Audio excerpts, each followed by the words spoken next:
Good morning, Garrett. Hey, Gary. Thanks for having me this morning. Oh, my pleasure. Good to have you on. Appreciate it. All right, let's get right to it. We got some other stuff we're going to cover as well, but all our listeners that are Alabama fans are really tuned into John Petty's recruitment.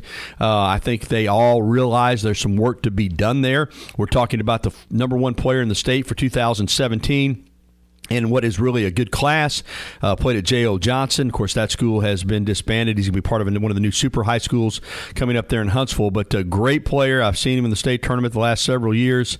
An in-home visit by Avery Johnson on Monday. An in-home visit by John Calipari of Kentucky on Tuesday. Have you been able to put together any tidbits and gather any information from how those in-home visits went? Let's begin with Alabama.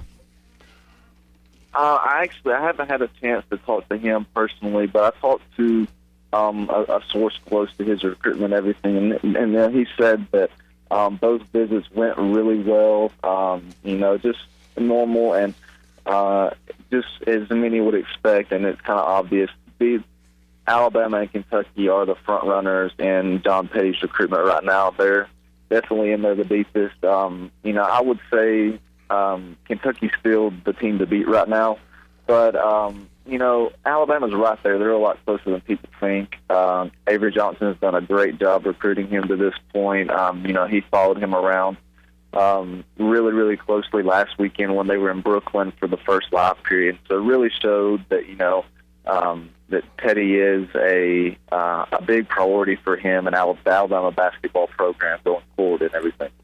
Yeah, I want to ask you about that, Garrett. I know you're not recruiting him for Alabama, but you follow it closely. You're really, really in tune with John Petty and have been since he burst onto the scene really as a freshman. If you're Alabama and you're going up against Kentucky, and you've got Coach Cal, who has put together a one-and-done factory in Lexington. He's got all those guys in the NBA. He can show them that book where all the guys that have played for him are owed, millions, maybe even over $1 billion. That's what John Petty aspires to do, is play in the NBA. On the flip side, Alabama hasn't had I don't think Anthony Grant produced a pro his entire tenure here. JaMychal Green was signed under Mark Gottfried. Tony Mitchell and Alonzo G. Alonzo G's played in the NBA, Mark Gottfried. Tony Mitchell had a cup of coffee in the NBA, signed by Mark Gottfried. There wasn't a single player signed by Anthony Grant that made it to the NBA or hasn't yet. I know Levi Randolph's still trying. So you don't have the NBA card to play. You don't have the tradition. You don't have the championships that Kentucky does. How do you counter that? I mean, where do you think Alabama goes in regards to this recruitment to try to get Petty to swing from UK to Tuscaloosa? Well, I will say, I think Avery Johnson coaching the NBA and being successful too. I think a lot of people forget when he was with the Mavericks. I mean, I grew up. I love Dirk Nowitzki and Josh Howard and Jason Terry, and one of the reasons they were. I mean, that was a really good team. But Avery Johnson did a great job of managing, and he's a great X's and O's guy. I've been at practices and camps, and just to see his NBA philosophy and how good he is with X's and O's, it's amazing. And I think that's a big thing. I'm sure that's a big pitch that they're really selling to John Petty's like, hey, I've already been here, and that's one thing that Avery can say that John Calipari has done better than John Calipari whenever Cal was in the NBA. Of course, it didn't go well, and that's not saying that Calipari's a bad coach by any means, but he's definitely got that on his side. And then also, just the stay-at-home effect. Obviously, there could probably be 20 shots a game for John Petty available. If he comes to Alabama, if not more, or something like that. And, at Kentucky, he may have 20 shots in a week or so, So there's definitely, the different styles and everything. Obviously, it's going to be hard to say no to Kentucky just because of how Calipari has been able to, churn out the NBA draft picks and then, of course, the history of the program and everything. That's going to be hard to do. But, I mean, like I said, Avery Johnson and Alabama are in there a lot better than the average person realizes right now. Now, I'm not saying Alabama leads or anything, but, they're right there, and it's going to be – there's still a long way to go in this recruiting process for him, in my opinion. So it's going to be fun to watch these two duke it out and kind of see, who can convince JP, which is better for him and everything going forward. Garrett Tucker, our guest from hoopscene.com, joining us on the Bud Light Hotline, presented by Adams Beverages, talking basketball recruiting. You can follow Garrett on Twitter, by the way, at GTuckerHoops. Garrett, don't you think, too, a big pitch by Avery Johnson will be the home state factor? You go to Kentucky, yes, it's a great program, but you're just another guy. I mean, they're going to sign other McDonald's All-Americans. They're going to sign other top 10 nationally recruited players. You come to Alabama, you get to be part of a culture change. You get to be a home state hero, a guy that's going to be remembered potentially for, the rest of your life as a guy who stayed in state, much like Julio Jones did for Nick Saban in football when Coach Saban had his first full recruiting class. Do you think that that's a pitch that could be effective?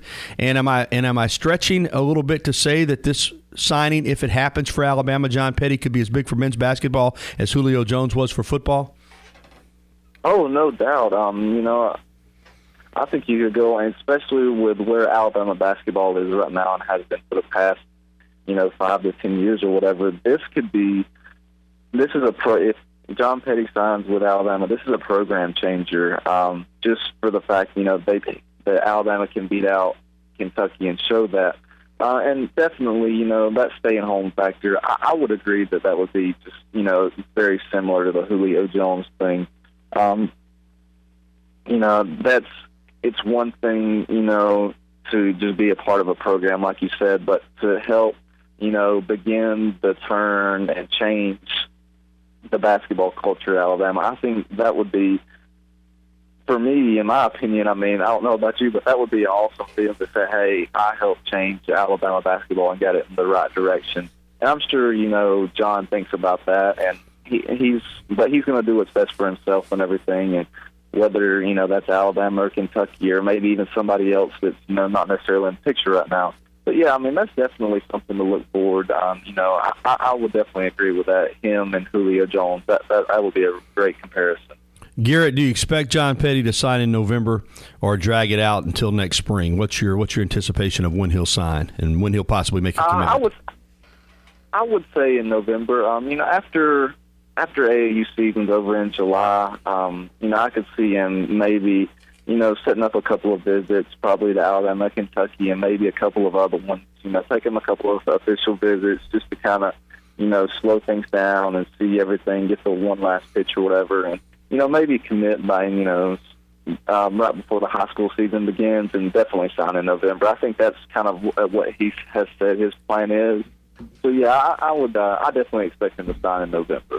Okay, I want to ask you about what Alabama might wind up doing here to try to finish off this 2016 class because they're behind in numbers. But first, since we've talked about Petty, he's not the only big-time player in the state for 2017. It's a really good year. I count a half dozen guys that are national recruits, and I want you to run down some of those guys and Alabama's chances with them. Obviously, Austin Wiley from Spain Park, who's rated second in the state behind John Petty, has already committed to Auburn, family ties there. Any chance Alabama could turn him, or you think that's a done deal for Auburn? Oh, yeah, it's a done deal. His family and Chuck Person are also really tight, and Auburn did a great job, of making him a priority and everything. So, no, that's going to be a done deal. And talking about program changes, Austin Wiley could, be a big staple for Auburn basketball going forward, too. So, that's definitely going to be a done deal. I would say there's definitely no chance unless something happens. Somebody, unless Bruce Pearl gets hired somewhere else. But from what I've been told, he loves it in Auburn and everything. So, no, I definitely don't expect him to, opt out or anything. All right, Wiley, 6'10", 250. Another big guy there in the Birmingham area is Alex Reese from Pelham, 6'9", 225. Grew a lot in the last couple of years. A pretty skilled guy. Some people question his physicality, but Alabama's making a big push for Alex Reese out of Pelham. What are the Tide's chances with him? Right, aside from John Petty, I would say Alex Reese is right up there. He's, if he's not number two, it's probably 1A and 1B with him and Petty. for Alabama's top guys. I know they're going to really chase him hard and everything. Whenever on the first day when they can go visit him at school and stuff like that in the past, Alabama's always been there, first. Antoine Petway's really recruited him really hard and everything. But Alabama's definitely in there. Vanderbilt with the old staff with Kevin Stallings, they were also in there really well. So that coaching change is probably going to affect things a little bit, but he really likes Vanderbilt too. So, UAB is going to be a one to watch. Rob Eson, he's a great recruiter and everything, and he's made it known that Reese is one of his top priorities too. It's going to be a tough upward battle for UAB.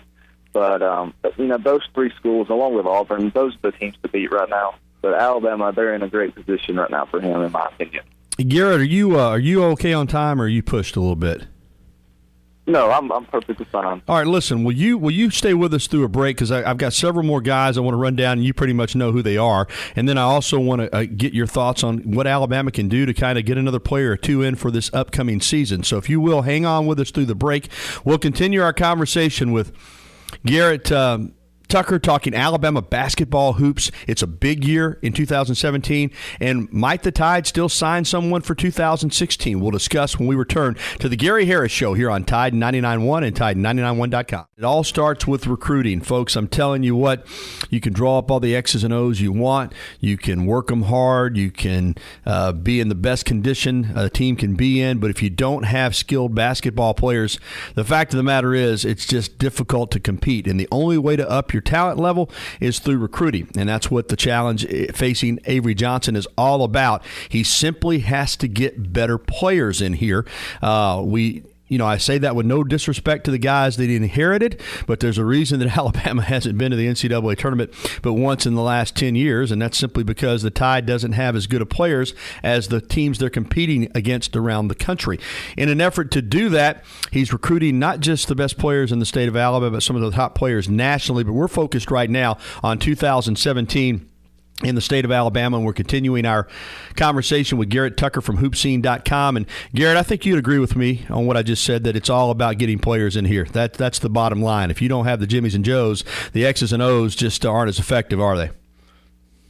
You're definitely right. And like you said, no disrespect to the players that he inherited and everything, because they did a great job, in my opinion, this season, and kind of shattered expectations they did. A little bit. So, but yeah, you just think you get a couple of top 50, top 100 kids in here, and how drastic a change that could be. So.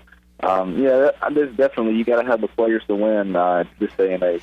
All right, we're running down, and Garrett's been gracious enough to stay an extra segment with us. We're running down the top players in the state for 2017 because it's a big year. John Petty, we talked about in depth. Alabama and Kentucky battling there. There'll be others that try to turn his head as well, but it looks like right now, at least, Alabama and Kentucky are the front runners. Austin Wiley from Spain Park committed to Auburn. Alex Reese from Pelham, we just talked about, skilled big man. Alabama's really in the thick of it for him. All right, a few other prospects I want to run down with you for 2017. I want to start with Herb Jones because he's just down the road from me here on Highway 69 South in Tuscaloosa. He's at Moundville, Hale County High School. I've seen him. Now, I've had other people tell me it's all about the night you catch him on, Garrett, but the couple times I've seen him in person, I think Herb Jones is a skilled 6'5" wing that can handle smooth left-handed jump shot, can get into the lane. I like the guy a lot.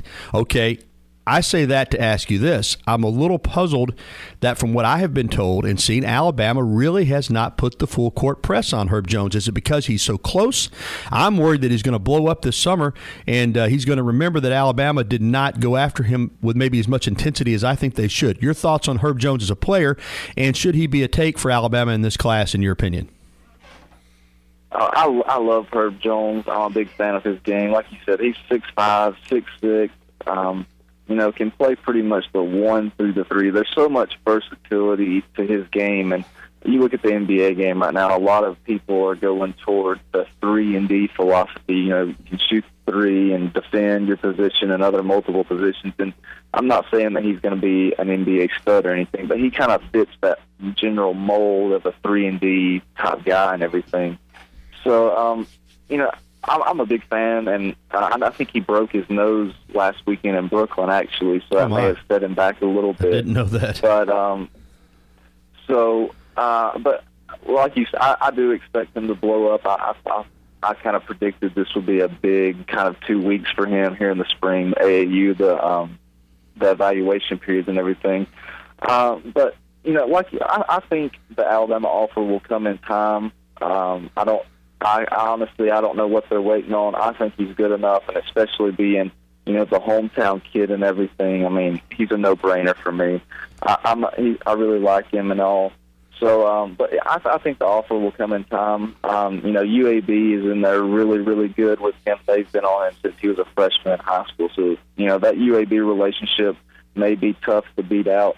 And, of course, Auburn's offered in and everything. So, but, yeah, I definitely expect an Alabama offer to come here soon, probably sooner rather than later.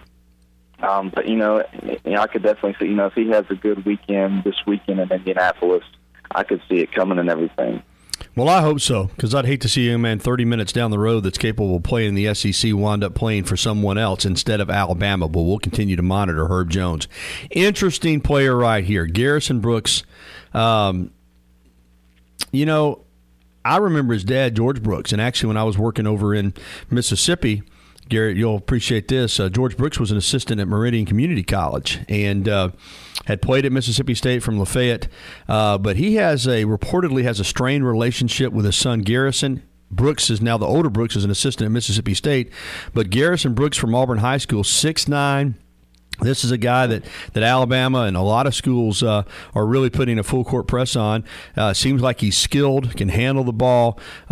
What's the latest on him? Do you think ultimately family ties win him over and he winds up at Mississippi State, or is Alabama a legitimate player in his recruitment? As far as Garrison, he's told me from day one, and he's actually been very vocal about it.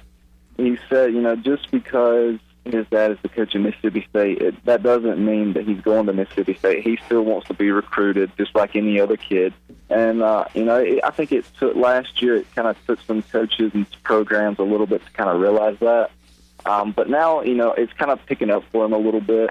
But, yeah, I think Alabama's definitely, a big player for him. I know Alabama staff, they're a big fan of him. And Georgia's also really in there really well. Former Alabama assistant Philip Pearson, right. He's kind of been the head guy recruiting him. So, Coach Pearson and Coach Fox have done a great job at Georgia. They're really in there. He may be Georgia's top priority right now. But, yeah, Alabama's really in there. If it was me, I would say, Georgia, Alabama, Mississippi State, even UAB. You may throw even a couple other schools in there. But, those are the guys that I think, will be the ones to really watch for when it comes to his decision. He actually got an offer from Florida State Monday after this weekend. So, he played pretty well and everything. So, he'll be I expect all the SEC, pretty much to kind of be all over him, which they kind of already are. But, definitely Alabama, Georgia, Mississippi State, UAB, a couple others. Those will be the teams, that I think that they're in there the most right now. Yeah, I really think he could be a little underrated nationally. I mean, to be that to have that kind of size and athleticism, it's a pretty good combination. All right, the final guy I'm going to ask you about in the class of 2017 is a Bama legacy, Jamal Johnson, son of Buck Johnson, Crimson Tide star in the mid-'80s. One of the great players in Alabama history. Here's the thing. The issue I have with Jamal. It's not an issue with him, but it's you look at him and you look at Herb Jones, and you're looking at two guys similar in size. I mean, almost identical size, similar skill sets. I'm just going to say, Garrett, in my opinion, from what I've seen, and I've seen them both in person, I think Herb Jones is a little more skilled player right now than Jamal Johnson. That's my opinion. Jamal Johnson's a really good player at a good program, Spain Park there in Birmingham, teammate of Austin Wiley. But this is kind of a twofold question for you. What's the latest on Jamal Johnson, and do you think Alabama could take both Jamal Johnson and Herb Jones in the same class, or is that a either-or situation? I definitely think, they could take both of them just because, how college basketball has gone to, there's not, people will call it the 1 through the 5 and everything, but realistically, I think, college basketball's moved to pretty much where you have a point guard. Interchangeable, aren't they, Garrett? Yeah. Yeah, I mean, it's crazy how, the game has evolved over the past few years. And with that being said, you want versatility. And so both Jamal and Herb are very versatile. Jamal's a combo guard, can play the 1 and the 2. And then, Herb can do a little bit of everything as well. So I think there's definitely a possibility to bring both of those guys in. Now, if the thing is going to be, do both of those guys, want to play alongside each other, that's a whole different story or whatever. But, and something, that they'll have to figure out. But I could definitely see, Alabama wanting both of them and also. But as far as where Alabama stands with them, I got a chance to talk to Jamal 2 weekends ago at the Norm Parker Showcase in Atlanta. He's playing with the Atlanta Express. And he mentioned Alabama was really coming pretty good along with Ole Miss. So, and a couple other guys, too. I know UAB had an in-home visit with him Monday night. So, there's both Ole Miss, UAB, Alabama, maybe a couple other schools here and there. Those are the schools that he's really mentioned to me a lot. I think Ole Miss personally has done a great job recruiting him. I think they're up at the top of his up at the top of their board and also at the top of his list too. So it's going to be interesting to see, what kind of road, how Alabama, kind of attacks everything, and also what these, for example, Herb Jones and Jamal Johnson, what they feel, going forward and everything. Well, you make a great point too on the changes in the positions. I mean, when I was growing up, there was a 5, 4, 3, 2, and a 1. There was a center, a power forward, a small forward, a 2 guard, a shooting guard, and a point guard. And that's pretty much the way teams were laid out. Now, you're right. I mean, you look out there, you got a bunch of wing players that can all handle. Sometimes there's no true center on the floor. Most of the time, there's no true center anymore. It's just a different game. So you're right. Those 6'4", 6'5", 6'6" wing players, you can play 3 or 4 of them at a time. So I'm with you. I think you can take both Herb Jones and Jamal Johnson in this 2017 class. Before we let you go, Garrett, I want to ask you about this year. Alabama's only signed 2 players, albeit both really good players in the November signing period for 2016. But they're going to be under on numbers next year unless they bring some guys in. What's the latest in this class in terms of grad transfers, in terms of maybe bringing in another high school player for 2016? Do you expect Alabama to sign anybody else this spring or summer? Yeah, definitely 1, probably 2. I think that would be ideal. I'm going to say one of them, probably a high school kid, and the others, grad transfers, and maybe even just, sit out and then play 2 transfers, something like that. The guy that I really keep coming back to is, most probable, in my opinion, would be Khalif Young, right, a senior from Orangeville Prep in Canada. He's actually on campus right now. Big, wide body, and Alabama needs size and everything. So it's going to be interesting to see how his visit goes and everything. He was scheduled to visit Providence this past weekend, but they rescheduled it to May. I know Providence had a couple of transfers in, and with the recruiting period kind of to change things up a little bit. So I would say Khalif Young is he's probably as far as high school kids go, he's one of the probable guys, in my opinion.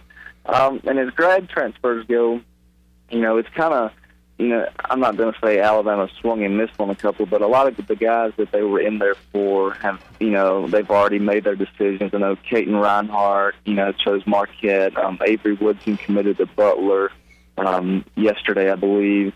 So, the guys that they really were high interest in is kind of come off the board a little bit. I think LG Gill, big man from Duquesne, he's one to still look at. I know he's in the process of setting up visits and everything. So he'll be one to watch. And then a guy that would, sit out 1 year and play 2, or actually 3, would be Daniel Giddens from Ohio State, just transferred. I think they're going to really try and go after him. He's a 6'10", rim protector and everything, can really block some shots.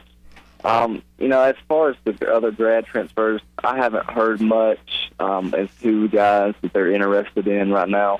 But, definitely, I like Arthur Edwards was last year. He came up out of nowhere at Alabama, got him. So I expect them, to do something quite similar to that and have a guy come in, that under the radar but is productive.